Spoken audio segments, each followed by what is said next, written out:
Illustrating simple interest and compound interest.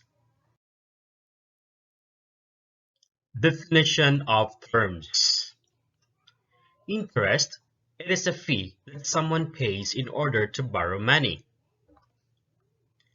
Simple interest, it is defined as interest in which only the original principal yields interest for the entire term of the loan.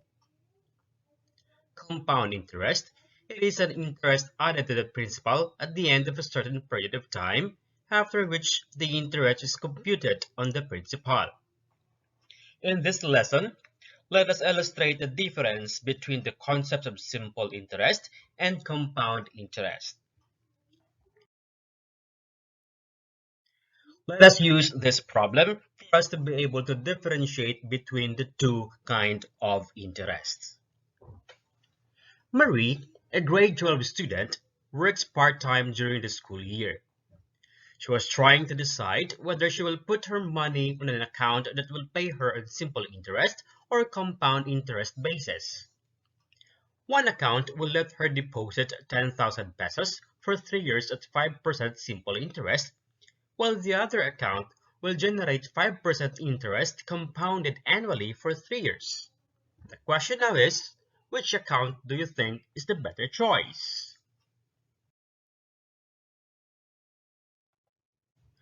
Let us now identify the given in our problem.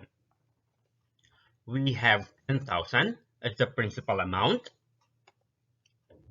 5% for the rate, or if you're going to convert it into decimal, it is equal to 0.05, and the time is 3 years. To be able to solve for the simple interest, we have this formula. I is equal to P times R times T, where P is the principal amount, R is the rate, T is the time.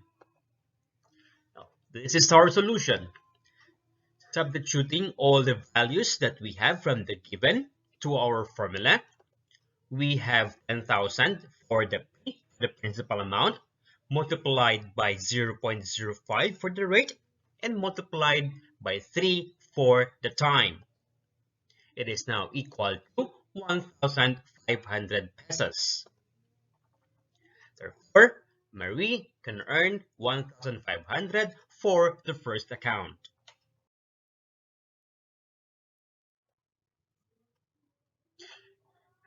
Now let us solve for the interest Marie can earn from the second account. For the first year, we have this formula. I is equal to P times R times T. Okay? P, 10,000 pesos for the principal amount. The rate is 0.05 and the year is 1. Why 1? It is just because it is just for 1 year. But of course, we will be computing for 3 years. Now, we'll just compute at the end of the first year how much would be the interest.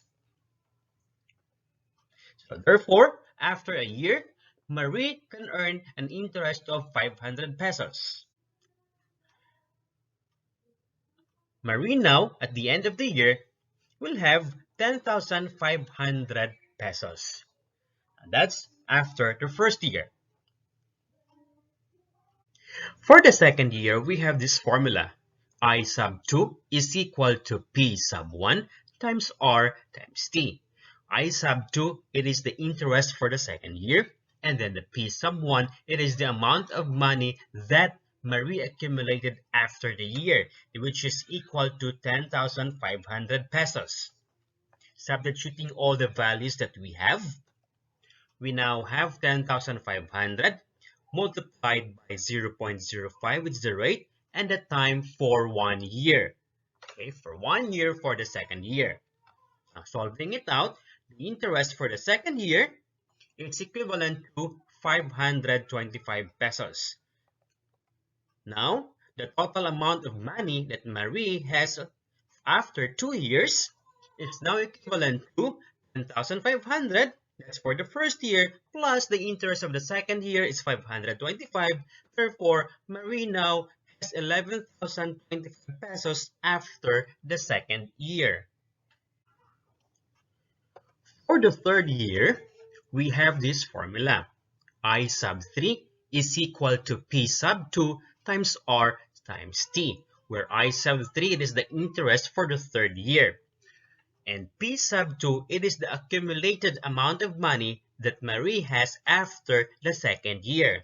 Now, substituting all the values that we have, P sub 2 is equivalent now to 11,025 pesos, what Marie has earned accumulated after the second year, multiplied by 0.05, which is the rate, then multiplied by 1. Computing it, we now have the interest of 551.25 at the third year. After the third year, Marina was able to accumulate all her money amounting to 11,576.25.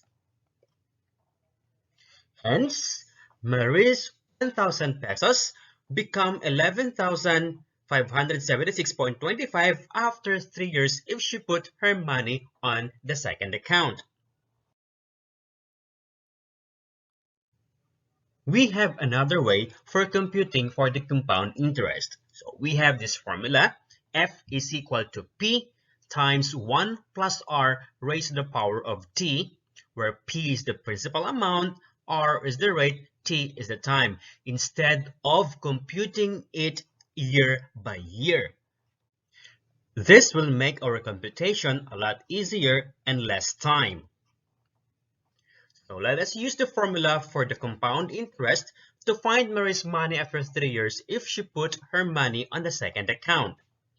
Okay, F is equal to P times 1 plus R raised to the power of T. Substituting all the values that we have, P is 10,000 pesos, and we have 1 and the rate is 0.05, and the time is 3, so it's being raised to the power of 3. Computing it, we have 10,000 times 1.05, adding 1 plus 0.05, it's 1.05 raised to the power of 3. Therefore, Marie was able to accumulate her money to 11,576.25. Computing for the total interest accumulated after 3 years, we have I sub C is equal to F minus P, where F, it is the total money that Marie has accumulated after 3 years. Okay, 11,576.25 minus 10,000, the principal amount. Marie now has earned an interest of 1,576.25 after 3 years if she deposits her money on the second account. Therefore, Marie should put her money on the second account because she will be earning more.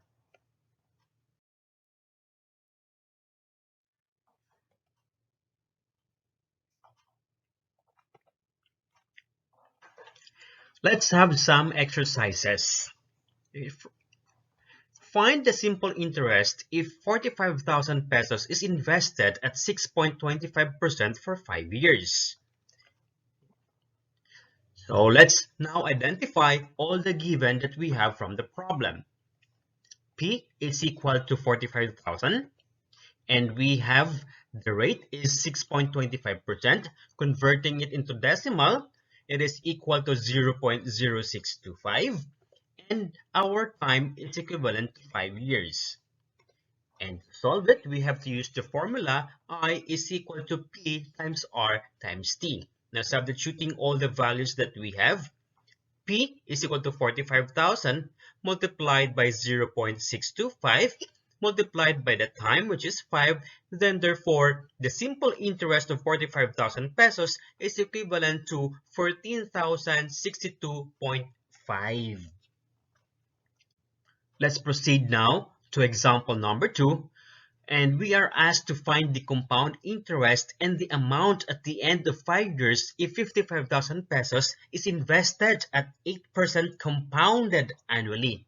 So we are asked to use the process that is being shown in our previous discussion. Let us now identify all the given in the problem. So we have 55,000 for the principal amount. We have 8% or 0.08 for the rate, and we have 5 years for the time. Now again, we are asked to compute for the compound interest and the total amount after 5 years or at the end of 5 years. So we have to compute first for the compound interest. So using the formula F is equal to P times 1 plus R raised to the power of T. Now substituting now all the values that we have from the given, we have P is 55,000 multiplied by 1 plus 0.08 is our rate raised to the power of 5. Now, adding 1 plus 0.08 is equal to 1.08 raised to the power of 5. So, computing it, we now have 80,813.04 is the total amount of money after 5 years. So the question now is, how much is the interest after 5 years? So we have our F, the total amount accumulated money at the end of 5 years, which is 80,813.04. Subtract it to the principal amount, which is 55,000. Therefore, the total interest after 5 years is equal to 25,813.04.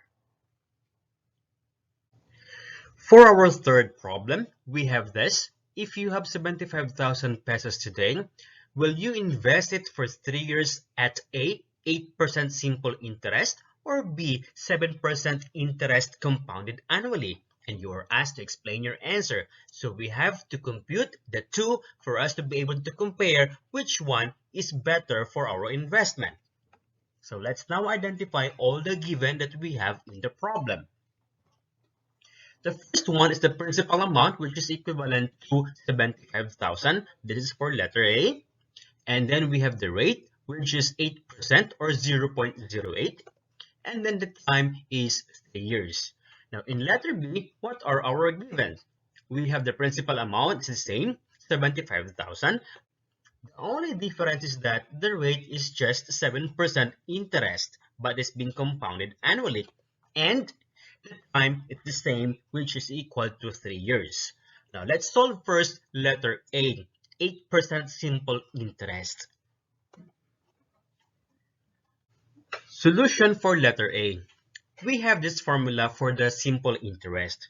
I is equal to P times R times T. Substituting all the values that we have, the principal amount is 75,000 multiplied by 0.08, our rate, multiplied by 3, the time.